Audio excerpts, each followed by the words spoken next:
प्रवेश जी हैं और लगातार यूपीएससी में भी मेंस इंटरव्यू दिए हैं, पीसीएस भी कई बार यूपी पीसीएस में मेंस इंटरव्यू देने का मौका मिला।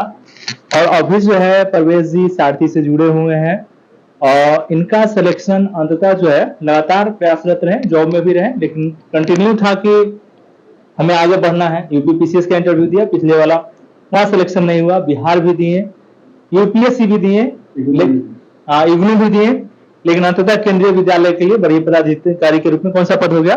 सहायक अनुभाग अधिकारी, अच्छा असिस्टेंट सेक्शन ऑफिसर के रूप में इनका सिलेक्शन हुआ। तो मैं चाहूंगा कि ये अपना 5-7 मिनट 10 मिनट जितना लगता है कि अपने एक जर्निंग था इनका, कि जर्निंग में देखिए बहुत बड़ा चीज होता है कि जर्निंग आपको सिखाता है सीनियर कि कैसे पेशेंस रखना है। तो प्रवेश जी पहले तो सारथी फॉर सिविल सर्विस का मुखर्जी नगर का जो टीम है इसके द्वारा आपको ढेर सारी शुभकामनाएं, सेक्शन ऑफिसर जो केंद्रीय विद्यालय के लिए चयन हुआ है इसके लिए। और मैं कोशिश करूंगा कि सारथी मुखर्जी नगर में आप देख रहे हैं कि सारथी फॉर सिविल सर्विस का टीम एक प्रयास कर रहा है और उसी प्रयास के लिए इन लोगों को बुलाया भी गया है कि कई लोग 67th बीपीएससी में असफल हो गए, कुछ लोग मेंस में डिस्क्वालीफाई कर गए, कुछ लोग का अंततः जो है कि 67th में फाइनल रिजल्ट नहीं बना, दूसरा 68 में कुछ लोग मेंस लिखे हैं, दूसरा, तीसरा कि 69th बीपीएससी मेरा जो बुलाने का मीटिंग बुलाने का मुद्दा है कि 69th बीपीएससी के लिए जो मेंस लिखेंगे उनको क्या करना चाहिए, या फिर इसके आगे 70वीं जो बीपीएससी होगी उसके लिए आपको क्या करना चाहिए। ये सारा मुद्दे पर हम लोग बात करेंगे, मैं पर्सनल आपको बताऊंगा। पहले मैं चाहूंगा कि प्रवेश जी अपना जर्नी बताएं, आप कैसे पेशेंस आदमी को मिलता है और क्या करना चाहिए और तैयारी का नेचर कैसे बदल गया, कैसे यूपीएससी लेवल तक आ गया है। तो सारथी पुनः एक बार सारथी फॉर सिविल सर्विस आपको ढेर सारी शुभकामनाएं देती है पूरे टीम के द्वारा और आप आगे जो है अपना योगदान सारथी को देते रहेंगे। तो मैं चाहूंगा कि आप अपने स्तर से तो बताएं।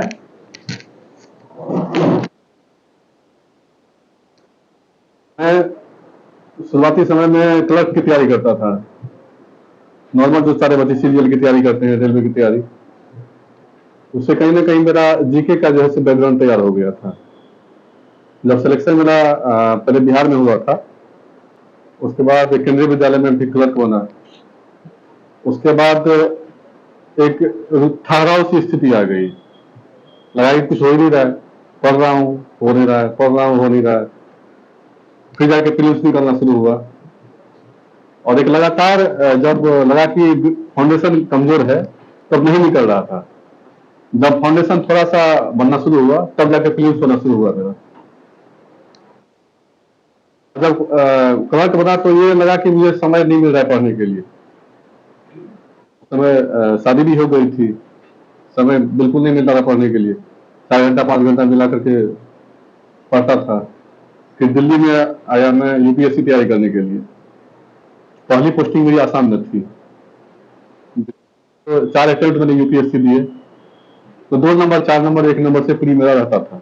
उस समय सीसेट होता था, मार्किंग होता था, आजकल क्वालिफाइंग हो गई है, तो उस समय सीसेट में कभी मेरा रुका नहीं, क्योंकि मेरा रेलवे ने मेरा अच्छा तैयारी कर फाउंडेशन तैयार कर दिया था और जीएस मेरा ठीक ठाक था।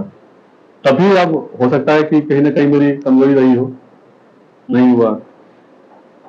फिर मैं इधर जैसे कि स्टेट पीसीएस की शुरू किया, बीपीएससी, यूपी पीसीएस, तो यूपी में भी हुआ मेरा, मेंस भी दिया। साथ में नौकरी का जो अनुभव है उसका अनुभव लेकर के मैं असिस्टेंट रजिस्ट्रार पद होती है यूनिवर्सिटी से, वहां देता था।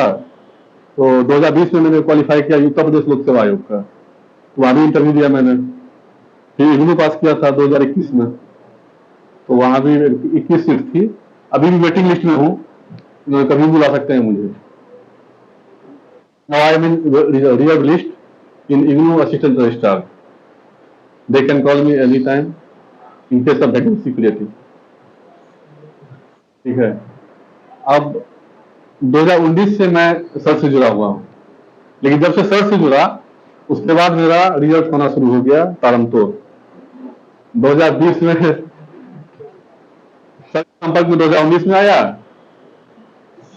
अब 2020 में मेरा पहला इंटरव्यू रहा।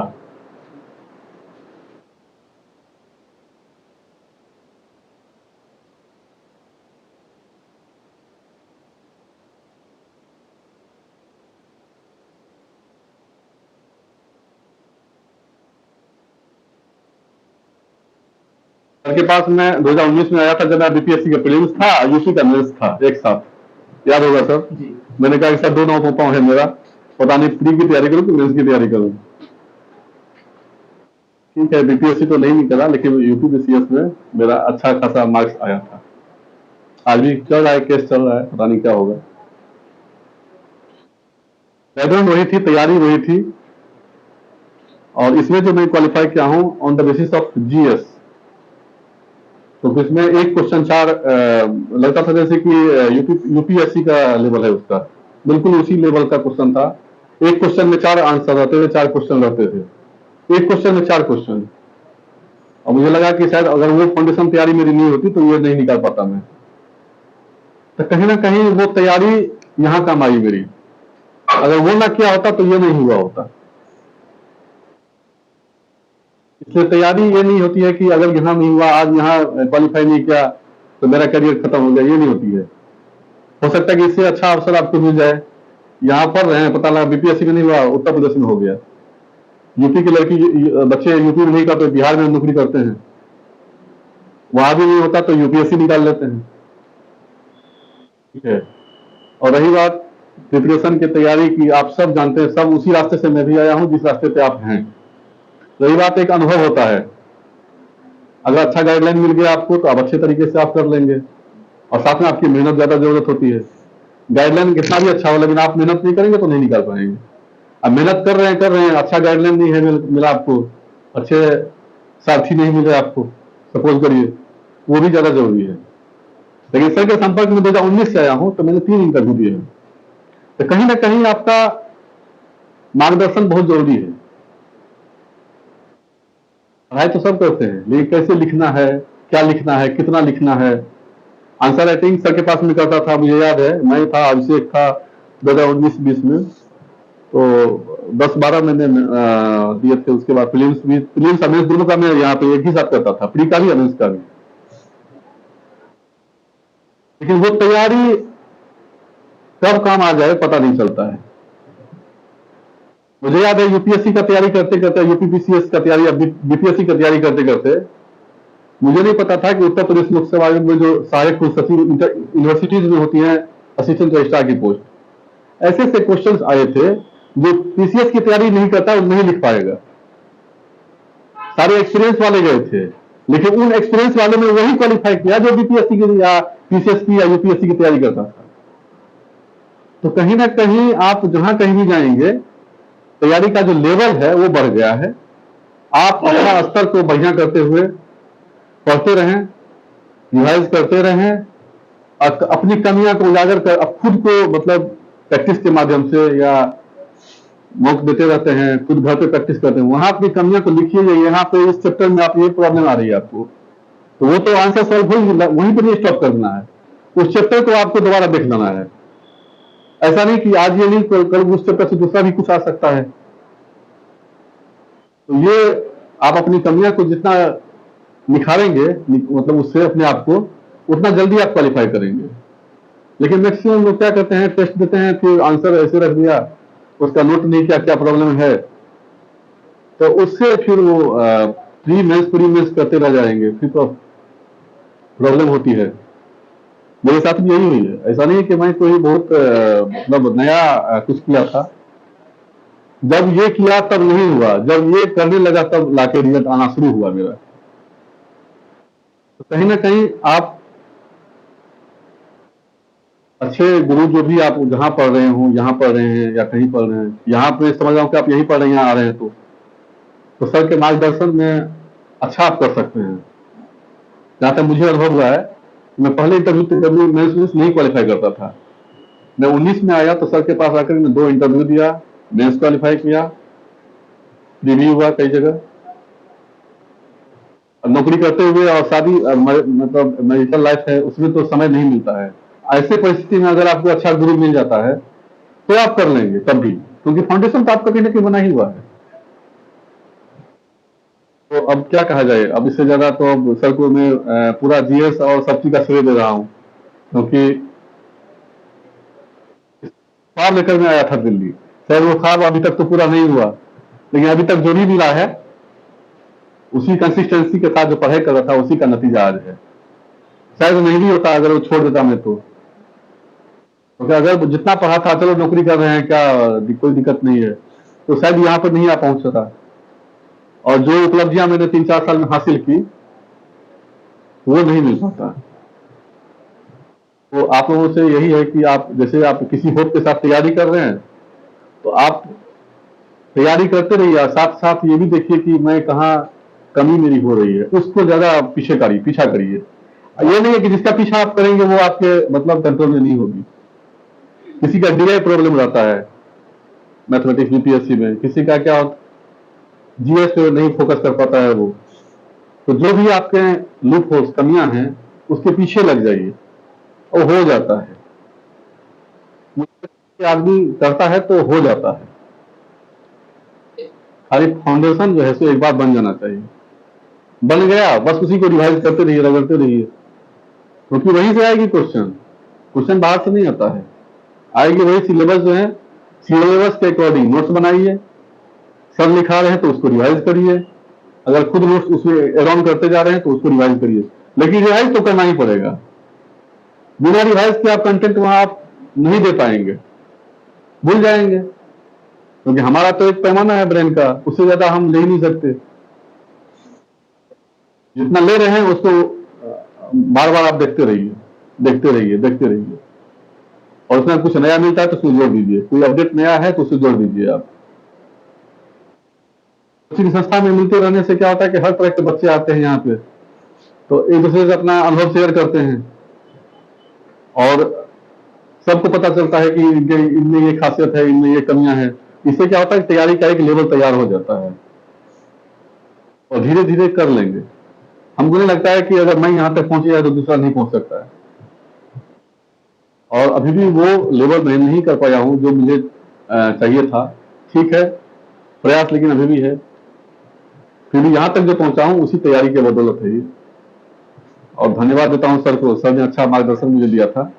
सर के संपर्क में मैं आता था, मैं बहुत दूर से आता था, नारायणा से आता था, मतलब 1 घंटा लगता था मुझे आने में, हफ्ते हफ्ते आता था सर के पास। फिर भी सर बड़े केयरिंग है सर, मैंने देखा है केयरिंग है, अच्छा करते हैं, बच्चों के हित में सोचते हैं। ये मेरा खुद का सब्जेक्ट भी हिस्ट्री रहा है, अच्छा लगता था आने में, सर भी खुद हिस्ट्री से हैं, तो एक अच्छा आपको समझ में अच्छा लगता है। हिंदी हिंदी मीडियम है, मीडियम से कुछ नहीं होता है, आपकी राइटिंग अच्छी होनी चाहिए। आप मैं ऐसे देता था, मुझे याद है प्रैक्टिस करता था मैं, तो इंग्लिश मीडियम वाले से ज्यादा मेरी मार्क्स आती थी ऐसे में। वो जितना लाता था उससे 4 नंबर मुझे ज्यादा आता था ऐसे में। तो माध्यम कुछ नहीं होता है, आपकी तैयारी और लिखने का तरीका अच्छा होना चाहिए। कुछ भी लिख दोगे आप तो उसमें नहीं होता है। लिखने में आप कंटेंट दो, आजकल फैक्ट देते हैं, फैक्ट जब 2-4 अच्छा फैक्ट रहेंगे, तैयारी मतलब लिखने का एक शैली होना चाहिए। इंग्लिश मीडियम से नहीं लिखेगा तो मार्क्स नहीं आएगा। बहुत होंगे इंग्लिश मीडियम वाले, फिर क्यों होंगे इसमें भी, इस बार रिजल्ट आया, सारे इंग्लिश मीडियम वाले पास नहीं क्यों होंगे, उसी को रिजल्ट आया होगा जिसने अच्छा लिखा होगा, चाहे कोई भी माध्यम हो। और लिखना भी मैं नहीं समझता हूं, लिखना एक अभ्यास है, प्रैक्टिस है। एक ही चीज को आप 4 बार लिखेंगे तो 4 तरह के उसमें इंप्रूवमेंट आते जाएंगे, इसलिए राइटिंग की प्रैक्टिस कराई जाती है।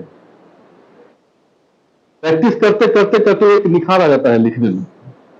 आप देखेंगे 1 सप्ताह पहले आप जिस चीज को लिखेंगे उसको 1 सप्ताह बाद, 1 महीना के बाद उसी आंसर को लिखेंगे, कई उसमें जो है सो चेंजेस आ जाते हैं।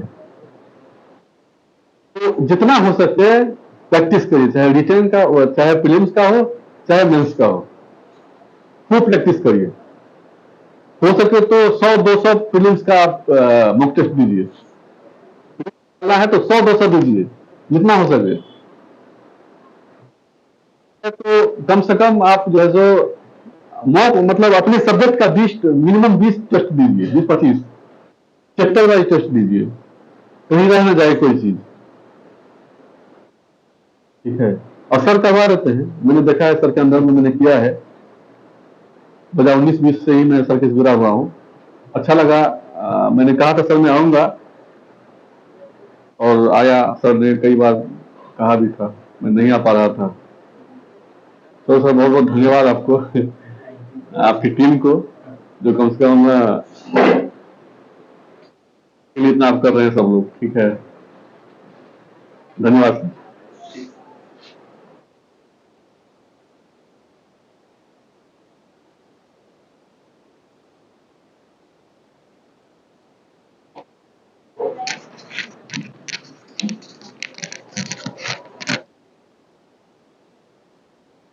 एक काम किया जाए, पहले इन लोग को मुंह मीठा करा देते हैं, फिर बात आगे का जो काम है इसको।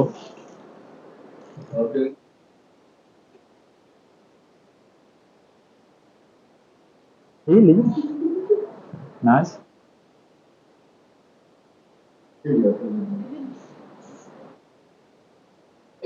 प्लीज बढ़ाइए।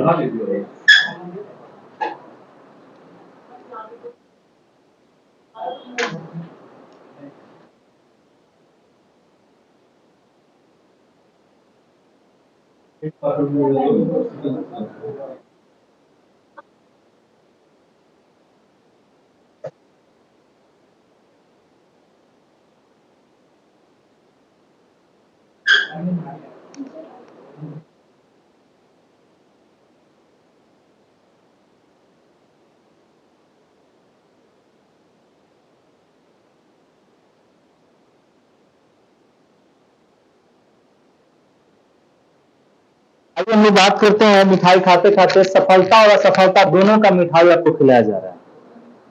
इसमें बहुत सारे 67, 66 सभी लोग से जुड़े हुए हैं, 69 जुड़ेंगे और जुड़े हुए हैं कि अब मान लिया जाए कि 67th बीपीएससी में जो असफल हो गए हैं उनके लिए काफी लोग इसमें बैठे हुए हैं। मेंस और इंटरव्यू दे के आने के बावजूद भी सफलता हाथ नहीं लगी। तो आपके सफलता में पहले तो मैं सर स्वीकार करता हूं पूरे सारथी की टीम से कि जब से लोग जुड़े हैं कि सारथी भी कहीं ना कहीं गलती किया होगा। हो सकता है क्रेडिट लेता हूं, जब सफलता में जब क्रेडिट ले रहा हूं तो आपकी असफलता में भी क्रेडिट हमेशा लूंगा। ये मेरा पहला व्यूज है। तो अगर आप असफल हुए हैं तो इसका मतलब आप नहीं, सारथी असफल हुआ है। कहीं ना कोई हमारा स्ट्रेटजी कमजोर हो गया, जिस कारण से हम अधिक से अधिक अपने यहाँ से जो 52 लोग इंटरव्यू दिए उसमें 19 लोग क्वालिफाई किए हैं। ये 52 में 19 लोग क्वालिफाई किए, वो भी एसडीएम और डीएसपी पद नहीं मिला। तो मलाल मुझे भी है और आपके सफलता से काफी तकलीफ में मैं भी रहता हूं। तो मैं भी उम्मीद बनाया था कि इस बार एक बेहतर सेमिनार करूंगा। वीरेंद्र बैठे हैं, सूरज बैठे हैं, सब लोग से यही बात होता था बार बार कि मैं मुखर्जी नगर में एक सेमिनार करूंगा, ओपन सेमिनार, और अब बताऊंगा कि आप अपने हिंदी मीडियम या इंग्लिश मीडियम के बच्चों को गाइड करिए 2 दिन 4 दिन कि क्या करना चाहिए रिजल्ट के लिए। लेकिन वह चीज अब देखते हैं कैसे क्या होता है आगे के लिए। तो मेरे मन में आया आप लोग को बुलाने के पीछे कारण क्या है कि एक तो आपका एनर्जी गिरा हुआ है, एक एनर्जी गिरा हुआ है तो उसको ठीक किया जाए। दूसरा कि जी हो, क्या स्ट्रेटजी हो हमारे पास, क्या किस प्रकार की रणनीति बनाई जाए कि हम लोग पूरा, हमारे पास अब है क्या बचा हुआ। तो बचा हुआ जो हमारे पास है उसको देखते हैं कि 68 बीपीएससी हुए, वेतन बाद चल रहा है 68, 69 बीपीएससी, यह मेंस का समय आ गया है। ये आपके दिसंबर में 9 दिसंबर को संभावित डेट बनाया गया है। और अगला जो है कि 70वीं बीपीएससी, यही हमारे पास बचा हुआ है। 67 का काम तमाम कर दिया। और आप देखे हैं कि इतना भेदभाव हुआ है आयोग में, कभी नहीं कहा जा सकता। मैं नहीं कहता हूं कि जो सिलेक्ट हो गए हैं वह अच्छे नहीं हैं, जीतने वाला व्यक्ति हमेशा बाजीगर होता है। लेकिन आयोग के द्वारा किसी कुछ सब्जेक्ट के साथ हमें नहीं लगता है कि जस्टिस किया गया है। अब चाहे जो भी प्रोफेसर चेक किए हैं वो क्या मानक बनाए, उनको अपना नजरिया होता है। और बहुत बड़े स्कॉलर पटना यूनिवर्सिटी के प्रोफेसर लोग बैठे होते हैं।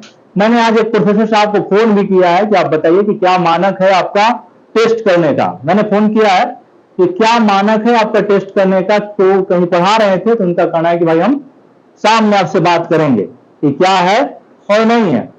तो मान लीजिए कि कई सारे सब्जेक्ट में सपोर्ट नहीं किया, कुछ लोग को मार्क्स आते हुए भी तो मेंस में दिक्कत हो, जीएस वाला एरिया में। तो ओवरऑल बात है कि आप लोग टूटे बिखरे हैं। और कई तरह की समस्याएं बढ़ते जाती है, इसलिए मैंने कहा कि एक साथ में बुलाया जाए, सारथी परिवार के जितने स्टूडेंट हैं उनको बुलाया जाए। तो मुझे पता है कि इस पर चर्चा करना कोई मतलब नहीं रह जाता है, यह समय की बर्बादी है। इस पर भी जब हम 58 में जो क्वालिफाई कर जाएंगे तो उनके लिए हम लोग बात करेंगे कि क्या करना है और क्या नहीं करना है। 68 बीपीएससी पर भी हम बात नहीं करेंगे। अब बात आई कि 69 और 70 बीपीएससी कि जो भी व्यक्ति हैं, तो मान लीजिए कि कुछ कम मार्क्स आ रहा होगा तो वेट एंड वॉच चल रहा होगा, रिजल्ट का इंतजार कर रहे होंगे आप लोग। कुछ लोग हैं कि अच्छा स्कोर होगा। हम जो संभावित कटअप बनाए हैं, जनरल का कटअप जो बनाए हैं कि 69 बीपीएससी में यह कटअप होना चाहिए 80 से 82 के बीच में, यह कटअप जनरल का जाना चाहिए। अगर गला कट प्रतियोगिता हुआ तो यह 85 तक जा सकता है, गला कट प्रतियोगिता रहा तो। यहां पे बात समझ में आ जाएगा। अच्छा, मान लीजिए कि इससे नीचे आ रहा हो, सपोज डेट आपका 77 मार्क्स आ रहा है या फिर 75 मार्क्स आ रहा है, तो हम क्या करना चाहिए? क्या हमें तैयारी जारी रखना चाहिए या फिर रोक देना चाहिए? यही प्रश्न उठता है कि क्या हम अपने एनर्जी को रीस्टोर करके, जो माने कि जो घटना दुर्घटना होना था 67 को लेकर, अब उसको लौट के आने वाला नहीं है। अब लौट के नहीं आने वाला है तो एनर्जी को रिस्टोर करना होगा। कल भी मैंने एक वीडियो बनाया था तो कहा था कि जो भी मित्र सक्सेस हो गए हैं, सफल हो गए हैं, जो मेंस में गिरे हैं, चाहे सफल होकर इंटरव्यू से आए हैं, उन्हें प्रमोट करना चाहिए, उन्हें सहयोग करना चाहिए, उनको हिम्मत बढ़ाने की जरूरत है, क्योंकि हम लोग मानव हैं। और कई बार जिंदगी जैसे करवट लेती है, समय करवट लेता है, उस हिसाब से मानसिक दशा होते रहता है। फिर भी कोई नहीं, जीतना है तो अंततः तो टारगेट है कि जीतना, थोड़ा लेट से पहुंचे, अंततः टारगेट है कि शतक लगाना ही लगाना है। तो शतक लगाने के लिए मान लीजिए कि अगर आप वेट एंड वॉच करते हैं कि भाई हम अगले साल सोचेंगे या पीटी की तैयारी करेंगे, तो फिर क्या होगा कि स्ट्रेटजी खराब हो जाएगा। पहली बात। अब ये जो 9 तारीख के जाएंगे देने के लिए, तो यानी कि 5 दिसंबर तक यहां से आपको दिल्ली छोड़ना पड़ेगा, 5 दिसंबर को दिल्ली छोड़ना पड़ेगा। अब हम ओवरऑल सभी लोग की बात करें कि जिनका 75, 77, 80, 82, 90 जिनका भी आ रहा है, सभी स्टूडेंट जो इसमें जुड़े होंगे या जो मुझे सुनेंगे उनके लिए भी कि प्रिपरेशन तैयार किया जाए मेंस का। मेरा विजन होगा कि मुख्य परीक्षा जो यहां आप इसी का विजन, मतलब 9 दिसंबर के 77 नंबर आ रहा है, फिर भी सोचिए कि हम 9 दिसंबर को मेंस लिखने पटना जा रहे हैं। आप उसी में, क्योंकि आपको फाइट करना है, जब फाइट करना है तो इस हिसाब से और सोच के काम करेंगे कि 9 दिसंबर को हमको मेंस लिखना है, तो पूरा फोकस आपका कहां हो जाएगा? मेंस पर होगा। पूरा फोकस कहां होगा? मेंस पर होगा। एक बात तो मेंस पर फोकस करना है, क्योंकि अब जो लड़ाई हो गया, अब ऑप्शनल की बात खत्म हो गई है, ऑप्शनल की बात खत्म हो गई है। अब बात आ गया है कि यहां पे जिसके पास एससे जिसका ठीक होगा और डीआई जिसका ठीक होगा और करेंट जिसका ठीक होगा, या जिसका ठीक होगा ये उसी का बुलावा पत्र भेजेगा, उसी को नियुक्ति पत्र देने का काम करेगा। तो मैं बार बार आपसे कहता हूं कि इससे एक दिन का काम नहीं है। कोई भी धुरंधर हो, मार्केट का कोई भी धुरंधर होगा, तो मान के चलना है कि एक दिन में तैयारी नहीं होगा, क्योंकि हम लोग कई साल ऑप्शनल को दिए हैं, सोशियोलॉजी को, हिस्ट्री को, ज्योग्राफी को कई साल दिए, तब जाके 160 number, 170 number, 180 number, 190 number average देने का काम करता है लोक सेवा आयोग के द्वारा। तो अब ऑप्शनल खत्म हो गया। अब इसमें सोचिए कि ये जो एससी वाला एरिया है, इससे आपका पूरा ब्रह्मांड इसमें समाहित हो गया है। कोई भी एरिया ऐसा नहीं छूटा है, न दर्शन छूटा है, न अर्थव्यवस्था, न समाज, न महिलाएं, कोई भी एरिया नहीं छूटा है। अब यहां तक बात समझ आ गया। दूसरा है कि आपका लड़ाई किससे है? आप बीपीएससी दे रहे हैं, लेकिन मेरा यही बार बार मुखर्जी नगर के सभी स्टूडेंट से यह क्वेश्चन रहता है कि आपका लड़ाई है कहां और किससे लड़ाई? तो लड़ाई आपका यूपीएससी के जूनियर स्टूडेंट से होगा। यह बात आपको मान लेना है कि लड़ाई अगर किसी का हो रहा है आप लोगों का, तो करोल बाग से होगा भाई, अच्छे लड़कों से होगा, आईआईटीएन से होंगे, बीटेक होंगे, डॉक्टर होंगे, इंजीनियर होंगे। इंग्लिश मीडियम के स्टूडेंट से ही आपका लड़ाई है। लड़ाई आपके हिंदी मीडियम के स्टूडेंट से नहीं रह गया है। जो बीपीएससी या यूपीपीसीएस ने कर रखा है, वो रिजल्ट हमेशा इंग्लिश मीडियम का चढ़ेगा, यह मान के चलेंगे। कारण क्या? अजय, कारण क्या है कि इसलिए रिजल्ट चढ़ने का काम करेगा? आइए इसमें रिजल्ट चढ़ने का काम करेगा, क्योंकि उनका प्रिपरेशन कंटिन्यू यूपीएससी लेवल को करते रहते हैं, कंटिन्यू उनका यूपीएससी लेवल पर तैयारी हो रहा है। तो हम अपने आप को, ठीक है, यूपीएससी के सिलेबस का, आप यूपीएससी के सिलेबस का, हमारा मान लीजिए कि यूपीएससी का सिलेबस बहुत ब्रॉड है। यूपीएससी का जो सिलेबस है इसका बीपीएससी मान के चलिए कि 50% कवर करता है, यूपीपीसीएस कवर करता है, 50% ही मानते हैं। तो हम क्यों ना यूपीएससी लेवल की तैयारी करें। हमारे पास जो 40 दिन या 50 दिन समय बचा है, आप सबको कह रहा हूं जिनका कम भी नंबर आ रहा है, आप सभी लोग से मेरा रिक्वेस्ट है कि अगर बीपीएससी में आपको एसडीएम, डीएसपी या फिर कोई भी पद पर जाना है, इस साल हो, 69 में हो या 70 में हो, तो आपको करना क्या चाहिए, मैं जहां तक मान रहा हूं और मेरा बात आपको मानना चाहिए कि जीएस 1 एससे यही इतना ही सिलेबस है आपका।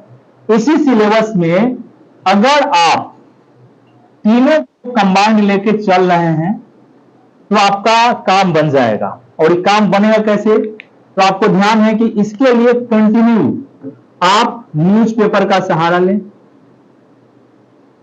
न्यूज़पेपर आपको कंटिन्यू पढ़ना चाहिए, चाहे आप 67 दे रहे हैं, 68 दे रहे हैं, 69 दे रहे हैं या 70 देंगे, पहला प्राथमिकता होना कि न्यूज़पेपर। और इस न्यूज़पेपर को आप क्या करें कि इंटरलिंक करें तीनों जगह, या तीनों जगह आपको मदद करेगा, या आपके पीटी के लिए भी उपयोगी हो जाएगा, या आपके पीटी के लिए चिंता को दूर करने का काम करेगा। एक तो जब आप न्यूज़पेपर पढ़ते हैं या कोई भी चीज पढ़ रहे हैं, तो पहला काम है कि 5 दिन ही पढ़ें, 5 दिनों का आप स्टडी रखें, 5 दिन पढ़ना है। छठे दिन आपको क्या करिए, छठे दिन रिवीजन करिए, रिवीजन कर लीजिए। और 7वें दिन मान लिया जाए कि रविवार के दिन जाके आप टेस्ट पेपर लगाइए। कहीं भी आप किसी भी संस्थान में जाके आपको टेस्ट देना चाहिए। जब तक आप टेस्ट देंगे नहीं, और टेस्ट किसका, बीपीएससी का नहीं, टेस्ट देना है यूपीपीएससी का और यूपीएससी के प्रश्न को, इसको हैंडल करना है आपको जीएस में, इसको करना है, इसको हैंडल करना है। तो पहला प्राथमिकता आपका यहां होना चाहिए।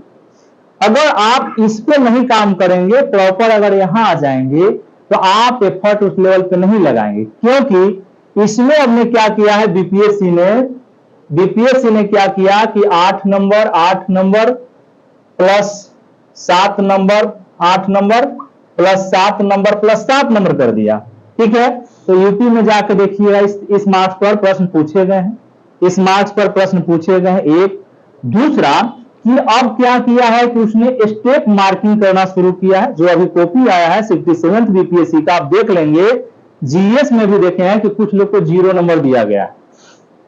स्टेप मार्किंग किया है, स्टेप मार्किंग किए हुए है। तो स्टेप मार्किंग का क्या मतलब होता है, स्टेप मार्किंग का मतलब हो रहा है कि अब आप सोचेंगे कि भूमिका पर लिखा है, भूमिका पर कितना नंबर हो सकता है, मेन बॉडी पर कितना हो सकता है, निष्कर्ष पर कितना हो सकता है, क्वेश्चन कितने पार्ट में टूट रहे हैं, सभी पर मार्किंग किया जा रहा है। तो इसका मतलब है कि इस पर आपको काम बेहतर तरीके से करना होगा और यह अनिवार्य हो गया है। सपोज दैट मान लीजिए कि इतिहास और संस्कृति का पक्ष आपको पढ़ना है, तो पहले हम लोग सिलेक्टेड होकर पढ़ के जाते थे, अब ऐसी कोई बात नहीं है। एक सब्जेक्ट आप उठा लीजिए हिस्ट्री का ही, तो हिस्ट्री में आपको होलिस्टिक जीएस वाला पढ़ के जाना पड़ेगा, आर्ट एंड कल्चर भी पढ़ के जाना है, मेडाइवल नहीं पढ़ना है, संस्कृति वाला पक्ष पढ़ना है। इसमें मध्यकाल में भारत नहीं आएगा, सांस्कृतिक पक्ष आपको ध्यान रखने की जरूरत है। और 19वीं शताब्दी का जितना भी इतिहास है, स्टेप बाय स्टेप आपको पढ़ के चलना पड़ेगा। इसमें से कौन सा क्वेश्चन उठाएगा, शॉर्ट कौन होगा, लॉन्ग कौन होगा, किसी की अनुमान लगाने की क्षमता नहीं है। तो क्यों ना हमारा विजन हो कि यूपीएससी लेवल पर अपने आप को मोड़ ले, क्यों ना हम अपने काम को क्या करें, यूपीएससी पर लेवल पर करने का काम करें। एक दूसरा कि जब आप यूपीएससी लेवल पर चलेंगे तो ये आपका लगभग काम करा देगा, यह आपको लगभग काम करा देने का काम करेगा। बाकी तो आप बेसिक चीज पढ़े हुए हैं, इतिहास, भूगोल, साइंस टेक सब कुछ आपको पता है, इसको आप कंटिन्यू करें। अब यहां तक बात समझ आया। अब इसके बाद आया कि सर इसको पढ़ने के लिए एक तो आपने कहा न्यूज़पेपर, अन्य स्रोत कौन कौन हो सकते हैं कि पीटी में भी मदद करे और मेंस में भी मदद करे, दोनों, क्योंकि आपको दोनों ध्यान रखना है जो 70वीं में जाएंगे। तो पहला आप काम करिए, पीटी पे चिंता मत करिए, पहले लेखन शैली को मजबूत करिए। पहला काम है आपको कि लेखन शैली को मजबूत किया जाए, लेखन शैली को मजबूत करें। अब इस लेखन शैली में आप जीएस को प्रत्येक दिन क्या करें कि प्रत्येक दिन पाते हैं, प्रत्येक दिन तो प्रत्येक दिन, नहीं तो 5 दिन एक सिलेबस निर्धारित करके 6ठे दिन रिवीजन करके 7वें दिन क्या कर लें कि टेस्ट देने का काम करें। इसके लिए अलग टाइम बना दे। उसके अलावा आपको टाइम बच रहा है तो आप पीटी के लिए टाइम बनाएं। पीटी के लिए भाई 2 घंटा हमको कंटिन्यू देखना है, क्वेश्चन के अकॉर्डिंग टू क्वेश्चन जैसे पूछे जा रहे हैं। इसके साथ साथ हम बात करना चाहेंगे आपको कि एस्से की तैयारी कैसे किया जाए, एस्से की तैयारी कैसे किया जाए, क्योंकि इसमें 180 नंबर तक लाने के लिए, अब मानिए कि यहां से अगर डीआई कमजोर पड़ गया फिर भी बाहर हो जाएंगे, एस्से कमजोर हो गया फिर भी बाहर हो जाएंगे। याद रखिएगा, चाहे आप जितना चापना है जीएस में चाप लीजिए, एस्से अगर कमजोर हो जाएगा तो बच्चे क्वालिफाई नहीं करेंगे। क्योंकि आपको ध्यान रखना है कि एस्से में भारत वाला तो आप लिख लेंगे, एक बिहार का उनका अपना एस्से होगा, बिहार का आपका अपना एस्से होगा और इसमें हवा नहीं लगने देगा वो। ये तो है, अगर प्रैक्टिस करके नहीं जाएंगे तो इसमें हवा भी लगने नहीं देगा। तो एस्से के लिए कम से कम जो 69th बीपीएससी देने जा रहे हैं या जो 70वीं की तैयारी कर रहे हैं, दोनों एक ही साथ चलिए, अलग से बांट के पढ़ने की जरूरत नहीं है।